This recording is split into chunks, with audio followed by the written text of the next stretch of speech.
정말요? 요즘 그런 생각이 진짜 부쩍 많이 듭니다. 이제는 이웃 사촌이란 말은 옛말인 것 같아요. 김유진 아나운서. 그렇습니다. 요즘은 앞집, 옆집 누가 사는지도 모르는 그런 세상을 우리가 살고 있는데요. 심지어 며칠 전 경기도의 아파트에서는 새벽 시간 이런 일까지 벌어졌다고 합니다. 영상으로 만나보시죠. 새벽 1시. 건장한 아랫집 남성이 윗집 현관문을 있는 힘껏 발로 차더니 초인종을 누릅니다. 지금 이 남성이 들고 있는 것 호신용 3단봉인데요. 어머. 계속 저 3단봉을 위협적으로 휘두르더니 현관문을 계속 발로 차면서 욕설을 퍼부었습니다. 이 남성 이렇게 계속 위협을 가하더니 벼랑간 계단으로 내려갔거든요. 네. 그런데 이 남성 다시 돌아와서 또 초인종을 누르면서 욕설을 내뱉는가 하면 이번엔 분이 덜 풀렸는지 신발을 벗어들고 힘껏 내리치고 있습니다. 어이구. 이 아리친 남성은 신변에 위협을 줄 만한 협박도 서슴지 않았다고 하는데요. 직접 들어보시죠.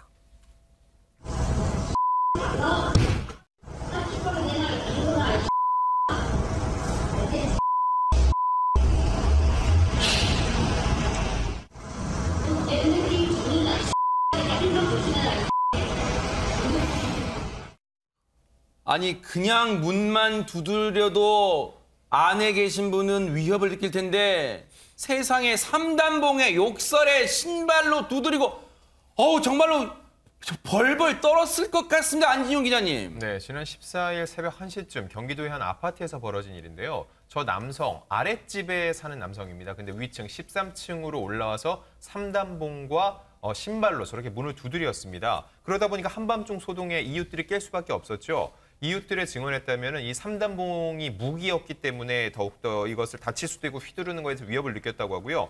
윗집 사람 잡으러 왔다라고 얘기하는 것까지 들었다고 합니다. 허허. 이 상황은 여기서 종료가 됐는데 그게 끝이 아닙니다. 너무 무서움했더니까 아이들이 승강기를 탈 때도 혹시 이 남성과 마주치지 어머머. 않을까 불안함에 떨 수밖에 없었다는 거죠. 윗집 사람 잡으러 왔다고 아주 당당하게 무슨 자랑처럼 얘기를 했대요. 얼마나 무서웠을까요? 그날의 상황이 담겼던 영상 좀 보시고 이어가 보도록 하겠습니다.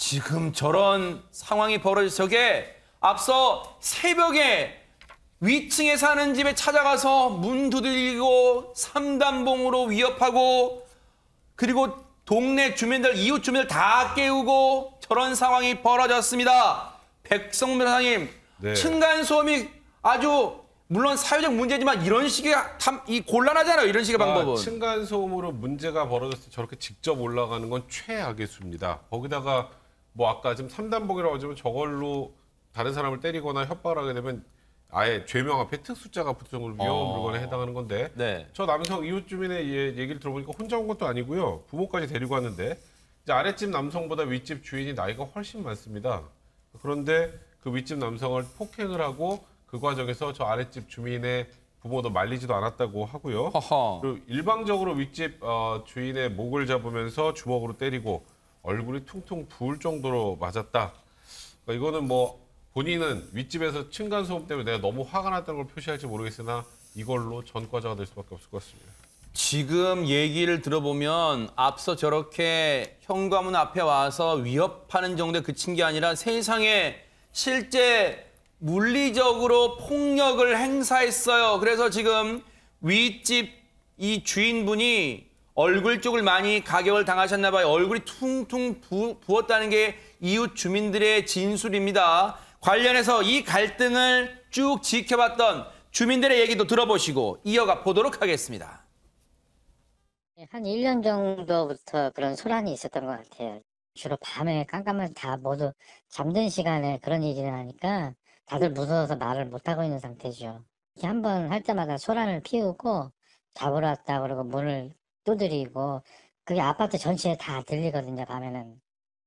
그 사람들은 자신들이 이제 피해를 봤다고 주장을 하는데 오히려 그때 피해를 본 사람들은 아파트 주민들이었죠.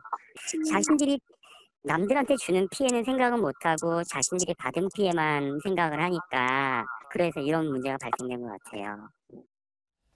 층간소음 문제가 우려했던 대로 이렇게 폭력까지 번졌습니다. 양재민 변호사님. 네, 일단은 뭐 당사자들도 굉장히 힘든 상황이겠지만 이웃 주민들의 고통이 무엇보다도 굉장히 극심한 것 같습니다. 이런 상황이 1년 넘게 지속되다 보니까 오히려 밤에 그런 소란 때문에 잠을 잘 수도 없는 상황인 것으로 보이고요.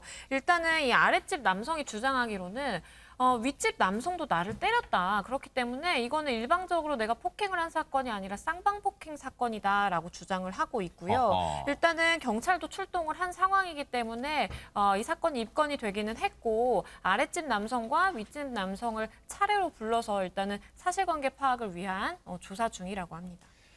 이웃 주민들 얘기로는 12층과 13층의 이 층간소음 갈등이 거의 1년째 이어지고 있대요. 그리고 그때마다 아랫집 남자의 대응 방식은 뭔가 도구나 물건을 가지고 와서 위협하는 방식이었다는 게 이웃 주민들의 얘기였습니다. 그런데 이 남성, 14층 사는 남성에게 오히려 자신도 맞았다. 쌍방폭행을 주장하고 있는데요. 경찰 얘기 들어보시고 이어가 보도록 하겠습니다.